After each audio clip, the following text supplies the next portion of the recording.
Assalamualaikum warahmatullahi wabarakatuh. Hi students, this is my second part of the argumentative text or the exposition text. In this video, we're going to focus on the writing part of the text. Jadi di video kali ini kita akan fokus pada kegiatan writing ya, menulisnya. Bagaimana sih cara kita menulis sebuah teks argumentatif? Nah, sedikit mengulas kembali. Argumentatif teks itu ya dibagi dua, ada yang analitik dan hortatorik. Analitik dengan hortatorik ini sama, ada komponen pembukanya, opini penulis, kemudian rangkaian argumen, alasan pendukungnya, dan data sebagai bukti pendukung. Sedangkan di analytic exposition atau analytic text nanti akan ada kesimpulan sebagai penegasan ulang opini, dan di hortatorik akan ada saran dari penulis tentang apa yang harus dilakukan oleh pembacanya atau audiensnya. Nah ya, kita akan mulai bahas dulu tentang yang analitik dulu ya. Oke, kita mulai dengan membahas analytical exposition text. Ada beberapa poin yang akan kita bahas. Pertama, kita akan cari tahu dulu apa sih definisinya ya. What is the definitions of analytical exposition text? Secara harfiah, teks ini bertujuan untuk menceritakan tentang fenomena yang terjadi di sekitar kita. Jadi kita elaborasikan. Elaborasikan itu artinya apa? Berarti menguraikan sesuatu menjadi lebih detail dengan statement-statement yang lebih lebar, meluas ya. Kemudian ada social atau language function.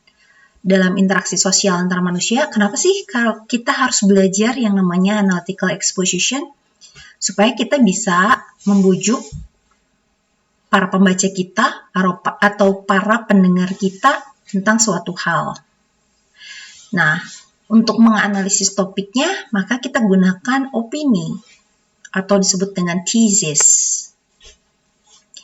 Opini kita itu akan disupport atau didukung dengan argumen yang dikembangkan.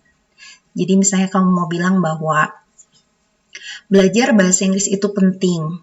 Kenapa belajar bahasa Inggris itu penting? Nah, kamu elaborasikan, kamu jelaskan alasan-alasannya. Misalnya, akan bermanfaat untuk karir kita ke masa depan, kemudian akan mempermudah kita jika kita ingin memperoleh beasiswa misalnya. Itu adalah alasan-alasan kita atau disebut dengan support ya. Argumen kita yang mendukung thesis kita atau opinion kita. Now let's move on. We're going to discuss about the generic structure of the analytical exposition text. Sebagaimana kita ketahui bahwa dalam sebuah teks ada komposisinya ya. Komposisinya dalam sebuah analytical exposition ada thesis, arguments, and reiteration. Untuk thesis ini adalah posisinya. Position di sini maksudnya apa? Kita akan menjelaskan topik kita atau sudut pandang kita, posisi kita. Misalnya untuk pernyataan bahwa belajar bahasa asing itu perlu, kita menunjukkan writer's position. Posisi kita sebagai penulis bagaimana? Mendukung atau menolak. Oke? Kemudian ada outlines-nya. Jadi argumennya secara garis besar itu akan membahas apa? Ini akan ada di bagian thesis. Kemudian arguments. Di arguments-nya nanti akan ada point. Kita jelaskan dulu, restate lagi. Main arguments, argumen utama kita secara garis besar itu apa? Kita bahas lagi di paragraf selanjutnya. Kemudian elaboration, kita kembangkan dan kita support argumen-argumen itu. Misalnya kamu tadi bilang bahwa belajar bahasa Inggris itu penting. Alasannya apa? Kamu berikan argumen-argumen lagi untuk mendukung pernyataan yang tadi. Seperti kita sudah ulas sebelumnya, kita perlu belajar bahasa asing dengan alasan A, B, C, gitu ya. Nah, sekarang reiteration, berarti menyatakan, restate lagi. Kamu perkuat lagi pernyataan kamu lagi. Kemudian di sini di bagian closing-nya atau nanti di kesimpulannya dalam sebuah teks yang kamu buat, kamu tidak perlu memberikan rekomendasi. Oke, atau ada invitation, tidak usah.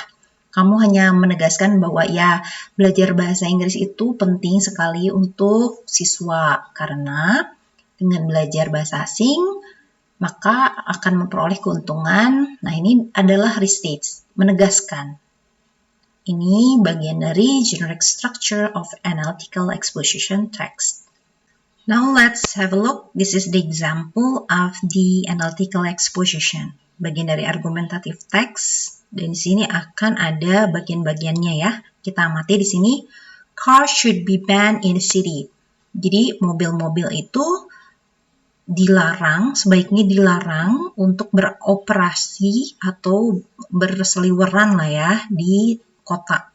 Mungkin kita akan fokusnya di sini ban-nya ini, dilarangnya ini karena kita bakal fokus sama penggunaan public transportation. Sebagaimana kita tahu di negara-negara yang maju ya, negara-negara maju itu mereka berfokus bagaimana penggunaan public transportation itu lebih dominan daripada penggunaan kendaraan pribadi. So look at this. Ini bagian-bagiannya ada thesis, ada argument, dan reiteration. Nah, di bagian thesisnya itu kan sudah kita bilang tadi ya, bahwa di bagian thesisnya ini menunjukkan sudut pandang dari penulis, apakah dia mendukung atau dia menolak. Nah, di sini lihat, cars should be banned in city. As we all know, cars create pollution and cause a lot of road deaths and other accidents. Kenapa penulis bilang bahwa mobil itu harus dilarang di kota? Karena sebagaimana kita tahu bahwa mobil-mobil itu menciptakan atau menghasilkan polusi dan juga kecelakaan-kecelakaan di jalanan itu atau accident penyebabnya adalah adanya kendaraan atau mobil ini. Nah, di sini bagian tesisnya. Kemudian argumennya, di sini ada beberapa argumen ya. Ada firstly, secondly, and thirdly. Nah, ini adalah argumen-argumen yang mendukung bahwa mobil ini harus dilarang beroperasional di sebuah kota. Kemudian ada reiteration atau kesimpulannya di sini. Di kesimpulannya dia bilang, in conclusion, cars should be banned from the city for the reasons list. Jadi intinya mobil itu sebaiknya dilarang di sebuah kota berdasarkan alasan-alasan yang sudah diucapkan di sini atau dijelaskan di sini. Gitu. Ini adalah salah satu contoh dari analytical exposition. Mungkin sebagian dari kalian ada yang bingung ya, apa itu thesis gitu ya. Kita akan sedikit ulas di sini komponen dari thesis statement. So the components, look at this topic. For example, you're going to talk about the general subject of the essay. Misalnya kamu mau bahas tentang COVID-19. Ini adalah topiknya ya, topiknya tentang COVID-19. Kemudian controlling idea. Ada view, opinion, or feeling. Jadi fungsi dari thesis ini bisa sebagai alat atau cara supaya penulis itu idenya terkontrol gitu. Mau sudut pandangnya, opininya, atau perasaannya itu akan terkontrol. Karena tadi topiknya tentang COVID-19, nanti kita bisa bikin salah satu contoh kalimat dengan people should strictly follow health protocols. Orang-orang itu harus secara teratur ya, secara patuh mengikuti protokol kesehatan. Nah, kemudian ada subtopik, topik tambahannya. Ini optional pilihan. Boleh ada, boleh enggak.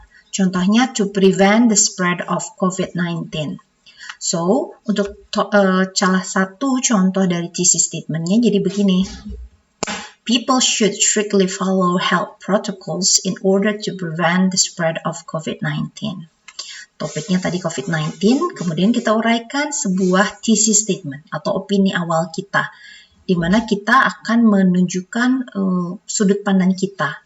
Di sini orang-orang itu harus mengikuti protokol kesehatan supaya bisa mencegah penyebaran COVID-19.